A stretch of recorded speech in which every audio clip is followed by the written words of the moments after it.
And look at you in this. You look like you're in a boudoir. Where where's your home? In Mexico on the beach? That's so funny. Everybody I get on Zoom with is like, Anita, why does your bedroom look like Bali? I'm just like positive vibes, you know? I'm like, And what inspired you to create Edicus, and how did you come up with this really cool concept? And it's really interesting of his intuition speaking to him. oh, I like your style, man. I like how you ask these questions. All right, so how did I come up with the concept? So the concept is that we often, as human beings, we work against ourselves, right? We know what to do, right? Stop eating the cake, stop eating cake, or don't text that person back, you know what I mean? Or pay your tax bill, like whatever it is, right?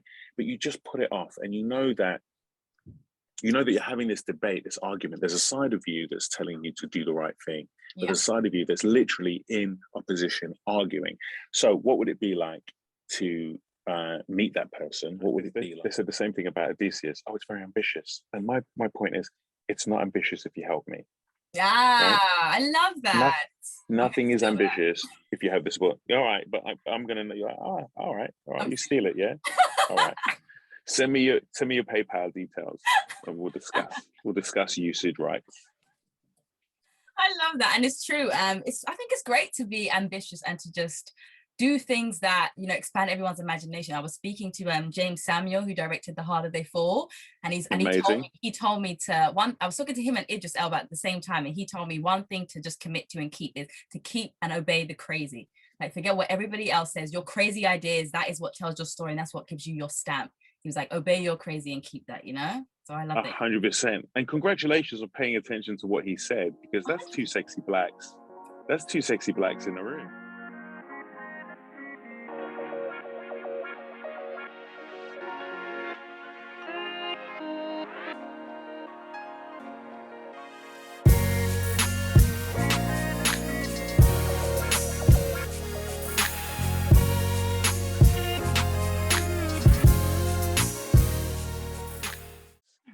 Hi. How are you? How's it going? I'm really good, thank you. How are you? I'm fantastic. Thank you very much. You look great. I'm sorry you can't see me. Where are you? I really can't see you. I'm at home. Should I be able to see you? Do you want me to see you? No, you should. Well, the thing is that I ideally not, but I feel weird now that I can see you, but you can't see me. And look at you in this. You look like you're in a boudoir. Where's your home? In Mexico on the beach? That's so funny. Everybody I get on Zoom with is like, Anita, why does your bedroom look like Bali? I'm just like positive vibes, Bali. I'm like, have you got mosquito repellent on or not? Because you might need it. What? How's your life? It's brilliant. Great. Yeah. I love your style. Thank you. All right, Oprah. Stop it. So let's get into it then. Hi, Uzo, and thank you so much for being a guest on my show today. It's a pleasure. You are an award-winning director and photographer who's worked with the likes of Idris Elba, Lady Gaga, David Beckham, and Ed Sheeran, to name a few. How did you first fall in love with photography and directing? That's a great question. Right. Okay. So how did I first fall in love with it? I probably don't remember, right? Because I would have been a little youngster. I think that I've always been like a creative kind of kid. Mm-hmm. I've always been super passionate about making things, whether it was like little movies, tiny little movies with a camcorder and, like stop motion. I remember doing this stop motion thing with the little elephants. My mum used to have these little elephant like carving things, and they used to make them move around. It was so much. I thought it was genius, but my mum didn't really appreciate it because it was a waste of time and battery. But then I've always been like art, drawing stuff and, creating things and coming up with things, writing stories. So photography, I got more serious about in my 20s because I was like into property before, doing different things. Yeah. And I was actually an optician before all of this. Wow. And then got to the point where I was like, okay, make art, for a living, do your thing. And then luckily the photography was really good to me. That's basically the story of my life. Wow. I love that. It's really powerful, And what inspired you to create Edicus, and how did you come up with this really cool concept? And it's really interesting of his intuition speaking to him. Oh, I like your style, man. I like how you ask these questions. All right. So, how did I come up with the concept? So, the concept is that we often, as human beings, we work against ourselves, Mm. right? We know what to do, right? Stop eating the cake, stop eating cake, or don't text that person back, you know what I mean? Or pay your tax bill, like whatever it is, right? But you just put it off, and you know that you're having this debate, this argument. There's a side of you that's telling you to do the right thing, but Yeah. there's a side of you that's literally in opposition, arguing. So, what would it be like to meet that person? What would it be like to have a face to face with them? You can't lie to them. You can't bullshit them. They know everything. They know all your nonsense, right? They know how insecure you are. They know you're a dickhead. They know all your smooth lies, right? Right? So they know all your smooth lies. So what would that look like? And that's where the idea came from. And then it kind of got a little bit bigger and a little bit bigger. And of course, I like to do things that are challenging, right? And that kind of motivates me. So I thought, how can I make this a cinematic thing, right? How can I make this a movie that's a short story instead of like a short film that's kind of contained? What's the best way to express it? And I think we nailed it, which I'm really excited about. But that's where it came from. I love that. It's really powerful, and Michael Socha is such an incredible actor. I mean, how did you pick him to lead this film, and why did you want to work with him? What made you pick him versus everybody else? I was looking for someone who was like an actor's actor, if you know what I mean. Yeah. And the dude wasn't even on social media. He wasn't even on Instagram. And he works with a friend of mine, Michaela. Okay. And Michaela, I called her up and I was like, dude, you were in a show with this guy. I love his face, right? I kind of like white boys that look like, that kind of have that particular look. Do you know what I mean? Like do you know what I mean? But it's just like, oh my God, he's just incredible to look at. So I said, what's it like working with him? And she just shut it down. She was like, dude, just meet him. It's like, I'm not going to say anything. Just meet the dude. So we met up and he's such a northern sweetheart. He was like, I read the script. I loved the script. Did you really write it? Is what he said to me. I was like, yeah, fuck you. Of course I did. And then he was like, look, I'm just here to make sure you're not a dick because I really want to do this. That was his point of view. And I was like, dude, I just wanted to meet you to make sure that you weren't a hipster, right? And then between the two of us, the romance blossomed, man. Like, this guy is one of my favorite people, period. But as an actor, he's an absolute beast. He's an absolute beast. Honestly, it was super easy to roll with this guy. And of course it was so hard to, he's playing himself and he's playing the intuition. Crazy. There's a camera roving around all the rehearsals. I'm so impressed with this guy, honestly. Like, I'll do anything with him. Almost anything. Yeah. It was killer, and he captivated the screen and the audience. It was really powerful to watch. Fully get what you mean by an actor's actor. Yeah, no, he's the dude. I mean, and the thing is, I think what's great is that he's kind of hitting this trajectory that more people will now see what he's doing. He's in a crazy project with Shane Meadows now. And I think when people are just going to see him because he's helming that project. Wow. So they're going to see what this dude can do. And he is spectacular. He's the dude. I love it. Yeah. I love it. You're rooting for him. I'm feeling the energy. 100%. I love that. How have you found that your photography has influenced your filmmaking? I think it's, being a photographer, I think, is very similar to being a director. It's at least the way that I have approached it. So I've always been I've always kind of been the art director as well as the photographer. So as well as the directing the set and so on. So, being responsible or accountable for the final images or the final story is something I'm very comfortable with. So that definitely influenced me. Also, it makes you comfortable with spending millions of pounds worth of other people's cash to make art, which I think is important moving forward, right? When it comes to making films. And also, it also gives you this this delusional idea that you are an image maker and you know images. I know images, right? Until you meet the DOP that worked on Edicius, and this motherfucker, French dude, his name is Tristan Chenet. He is so brilliant. This guy's mind and his execution is on another level. What? He brought me, he brought me Japanese lenses from the 60s, Kawa lenses, and he's going to put them on a Alexa Mini LF, the large format Alexa. And he said, look, Uzo, have a look at this. Let me know what you think. Maybe if you don't like the look, it's okay, but maybe you should just have. I looked at his test images and it blew my head off. Jeez. It just looked like cinema immediately. We were shooting. Our set just looked like we were making a movie straight away. Tristan is a G. So he put me in my place, because I thought I was going to struggle finding a DOP, a cinematographer, because I think I know images. But this guy was just like, no, yeah, you kind of know. But like when it comes to storytelling, like I'm the dude. He's a beast. So I love that. I love it. I love that you're so like openly inspired by other people, It's beautiful to hear. Well, this is the thing about filmmaking, right, versus photography, because photography is like 4 of us get in a room, right, on Wednesday, shoot some shit, Friday it's finished, right? Retouchers finished it by Friday, move on.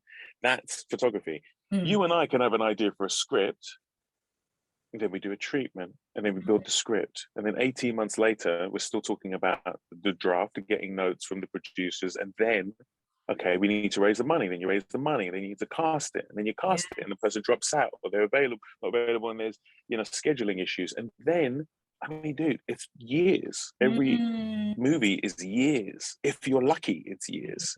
So collaborating has been the most exciting thing about this, and the team has been incredible. Honestly, I couldn't have asked for a. I feel like it's a little cliche to say, but like, I couldn't ask for a better team. Aww. They were insane. Honestly. That's beautiful to hear. And you can tell the love flowed throughout the movie. You can tell everything just meshed together so well. You can tell it was made out of love. Oh, well, I'm glad you said it meshed, because half of it was shot 9 months before the other half. Wow. Is that because of COVID? Because of COVID, yeah. Our lead lost 3 kilos of weight. Yeah. So the fact that you think it meshes, I'm really happy about that, because I look at it with a very critical eye, and I wonder if there's moments where you can tell that he looks slightly different. It merged. It worked very well. Thank you very much, Anita. Oh, you're Friends welcome. for life. How does it feel to have had your film selected at Raindance, Newport Beach Festival, Sci-Fi Film Festival, and many more? And what impact have these festivals had on your career? It's epic, of course. Raindance was the first festival I ever had a piece of work in. Wow. So to be back was epic. It was wonderful. We got to screen the film at the Regent Street Cinema, which is the oldest cinema in the UK, right? What? So the Lumiere brothers, the first filmmakers, played their first film in the same cinema that we're screening Edicius in, which for me was like, it was beautiful. Like you think you can feel the spirit of the Lumiere brothers. You can't really, but I love the idea of that. And it was so good to be there. And Newport Beach, I wish I could have gotten to it, because I love that festival's a great festival to go to. Wow. But it's been great. It's been really good. And now we're on the Oscar long list. That for me it's just great news. We're going to push and push and push, and hopefully a lot more people get to see the film. And you never know, we might get the little golden dude. That'd be well, someone's going to get it. So that's guaranteed. Someone's going to get it. So I want it to be us. Why not you? I agree. I love that mindset. And you're in the race. You have to be in it to win it. And fingers crossed, I'm manifesting the best things for you. Thank you so much. You're welcome. I love the energy. Have you ever had any failures in your career that you've dramatically learned from and used to propel you into where you are today? Of course I have. And I'm never going to tell you what they are. So next question. Oh, Uzo! No, I suppose, to be honest with you, I've actually never had to reshoot anything in my career, which I'm very proud about. Wow. But that's not to say that I haven't had failures. Yeah. I have. There's different types of failures, right? There's things where you might take on a job that you really shouldn't be doing, but I'm kind of a little bit obsessive about doing things the right way around, So I think you kind of learn from everything. And as much as, you know, you could look at it one way as a failure, it's really just learning, if you know what I mean. In the same way that, I don't know, I don't do press ups, but like if you go to the gym and you do all your press ups, like you come out of the gym and it hurts, right? Like, so you wouldn't say, oh, I've failed because I'm in pain, right? You just understand that that kind of pain is actually super productive. Indeed. You know? Indeed. I want to shout out my friend Chucky Ben. He's a family friend, and he's gonna, if he hears this, he's gonna be like, that dude knows nothing about going to the gym. Stop. He knows nothing. Yeah, seriously. But I love that. You're right. The mindset is really important, you know, to not see it as a failure, but as a learning curve. Everything's an opportunity to grow, you know? Absolutely. So funny. Okay. And to anybody looking to go into directing and photography, what advice would you give them? Boringly, exactly the same advice I give everyone, all of the interns, all of my assistants. I always say that whatever you're trying to do, you should try to do it and make sure it's undeniable. Yeah. And what I mean by that is, if you can get to the point where your stuff just cuts through the noise, you know, people look at it or they listen to it, they, you know, they experience it and they go, oh no, this is different, right? This is full of craft. This is super well considered, high concept. This cuts through. You the contacts will come. You don't need the PR. People will be talking about it.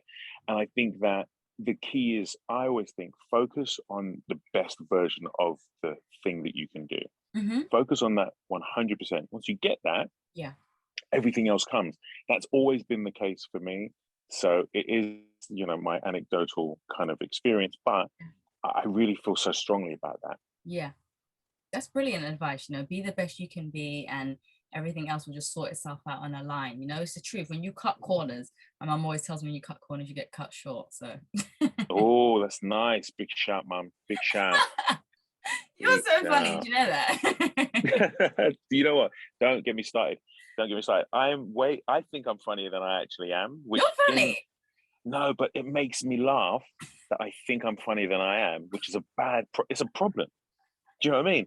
It's a problem. It's a problem that makes me laugh even more. Sometimes I tell a joke, and if people don't get it, that's funny. They're just looking at you like blinking, just blinking at you. You're just like, that's hilarious. No, you are funny. Yeah. Don't get me started. Honestly, I can't do it. Okay, I want to get you started. So who are your major influences in film, and who would you love to work with if you could work with anybody in the world? Who would I love to work with? That's such a great question. Christopher Walken. I would love to work with Christopher Walken. I kind of think he's incredible. Toni Collette. Angela Bassett, but you know what? I don't know whether Angela Bassett is, whether there's the, you know, the young man in me that is like, yeah, Angela Bassett. Do you know what I mean? I'm kind of obsessed. Yeah. She is such a G. It's ridiculous. It's ridiculous. She doesn't even have to do anything. Her presence on camera just shuts it down. Do you know what I mean? It's like, if I wanted to be an actor, I would be comparing myself to Angela Bassett. Oh, wow. You know, I would just be like, that, what she's able to do, don't get me started. So there's definitely a list of people that I think are, I would love to work with. Major influences, of course, Christopher Nolan, you know, there's no doubt. Wachowski's, you know, like some of the stuff that, you know, Spielberg, some of the stuff that people have done, that they've gone and built technology in order to tell stories. They've changed Cameron, you know, like these people have gone, in order for me to do this, I'm going to have to go around the corner, build some technology, come back, and then it's going to facilitate telling the story. What the hell, right? That's the commitment. That's the level. That's undeniable. Yeah. You know, so yeah, those people, I really rate them. They're kind of like, and some of these motherfuckers are still alive. This is what I keep going on about. They're still alive. So if they're still alive, what are you gonna do, right? Like, what are you gonna contribute when these people are still alive? You know, Kubrick's gone, right? But like, you think about the level of thinking, the commitment, the passion, the focus, the execution that's needed, and so I think that those guys, I rate them so highly. I love that, and it's true. You know, if you wanna compete, you have to try and just get your foot in the game and match yourself to that level. You have to benchmark, you know, and it's great to have these massive shoes to fill. It makes you up your game, you know? 100%. Yeah. And if you're not prepared to up your game, then, you know, then wrong industry. You're already kind of behind, you know, like if you're not trying to compete at that level, you're already behind, you know. 100%. So, and I don't imagine catching up, you know. Listen, you're doing a good job. Thank you so much.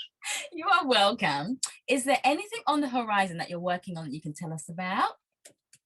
I'm working on the feature-length version of Edicius, which I think is going to be incredibly interesting. It's going to be different, but have the same kind of soul, you know, same principles, kind of the same soul. And I'm working on a TV pilot that I shouldn't really talk about because it's so wacky that it's kind of wacky. I think that once it's done, it will make sense. But when I try to explain it at this point, people are like, oh no, that's madness. That is, do you know what I mean? It's so ambitious that I'm just like, don't talk about it, just do it. Because I'm kind of, they said the same thing about Edicius. Oh, it's very ambitious. And my point is, it's not ambitious if you help me. Right? I love that. Nothing is ambitious if you have the support. All right, but I'm gonna. You're like, oh, all right. You steal it, yeah. All right. Send me your PayPal details, and we'll discuss usage rights. I love that, and it's true. I think it's great to be ambitious and to just do things that, you know, expand everyone's imagination. I was speaking to James Samuel, who directed The Harder They Fall, and he told me to I was talking to him and Idris Elba at the same time, and he told me one thing to just commit to and keep is to keep and obey the crazy. Like, forget what everybody else says. Your crazy ideas, that is what tells your story, and that's what gives you your stamp. He was like, obey your crazy and keep that, you know? So I love that. 100%. And congratulations on paying attention to what he said, because that's two sexy blacks. That's two sexy blacks in the room, basically. I'm done. I mean, you poor thing. I mean, I've known James since I was 19 years old. Wow. And he is so compelling and so sexy. He can convince me to do anything. Yeah. That's my point. So you know, so I'm glad you paid attention to what he was actually saying. Good for you. Amazing. That's epic. Thank you. And lastly, as a powerful director telling such impactful stories, and you've got so many new and exciting projects on the horizon, even though you're not going to tell me about your TV pilot, but I'm sure it's going to be great. What does it mean to you to truly give your all or nothing? Oh, that's a great, okay, because it's called All or Nothing. I see what you did there. I wasn't prepared for it. I'm impressed. All right. What does it mean to give you all or nothing? I actually think that, maybe weirdly, right? I actually think that it's all about discipline. Giving your all isn't about like being crazy motivated and in the zone. I actually think that it's quietening that voice of yours that's like, come on, man, just chill out. Do you know what I mean? Play with your stomach. Do you know what I mean? Go eat some carbs. You know, do you know what I mean? Like, go text a random person you shouldn't be paying actual attention to. Do you know what I mean? Or go on Instagram, you know, hashtag bums. Do you know what I mean? Like, sorry. But like all the things that basically distract us from doing the things that we need to do, right? Just avoiding that is giving it your all, staying on track, training yourself. I think you can train yourself to do anything. And having the tenacity is important. Having the motivation is important. Being inspired is important. But the stuff that trumps all of that is discipline. You know, it's just like write every day, work every day, you know, commit. Do it when you don't want to do it. You know, that to me is all or nothing, because what's the point in drifting? You know, what's the point in kind of being disappointed in yourself? Just train yourself, you know? It's the same with anything I've ever learned. It's all about training, you know? So that's what I would say. Yeah, it's really powerful, and I 100% agree. And it reminds me of something that Will Smith said that always sticks with me, you know, and he was like, the story that he always tells of his dad making him and his brother build a wall when they were kids. And he was like, this is going to take forever. Like, I don't have time for this. And he was like, forget the wall doesn't exist. Just lay one brick perfectly at a time and soon you will have a wall. And I can use that metaphor for the same thing you just said, of just doing everything, every little task you have perfectly as best as you can. Soon you will get the dream goal, because you paid so much attention to detail for all the little things, you know? the little things. Exactly. And you know what I'll add to that is, you know, don't get me wrong, of course I've got goals, Yeah. right? But that isn't really what it's about. You know, Mhm. I want to be so proud of myself every single day, Yeah. right? That I'm laying those bricks, you know, and I'm laying the bricks, but I'm also laying the bricks of, you know, getting to know my goddaughter better, right? Laying Yeah. the bricks of keeping in touch with my auntie, laying the bricks of being healthy, laying the bricks of being mindful. Yeah. Like if I'm doing that every single day, and ideally every single hour of every single day, you know, Mhm. I'm present and I'm alive. Mhm. So whether the goal happens, whether the goal doesn't happen, it doesn't matter, because while I was here on the planet, I was connected and I was proud of what I'm doing. You know, that's what's up for me. Yeah, that's really powerful. Thank you so much, Uzo. Oh man, it's a pleasure. Such a pleasure. I love it. Thank you for being a guest on my show today. And yeah, it was a pleasure to listen to you and listen to your gems of wisdom, you know? Amazing. All right. Well, listen, be careful. Look out for those mosquitoes. Enjoy the I'm food while done. You are so funny.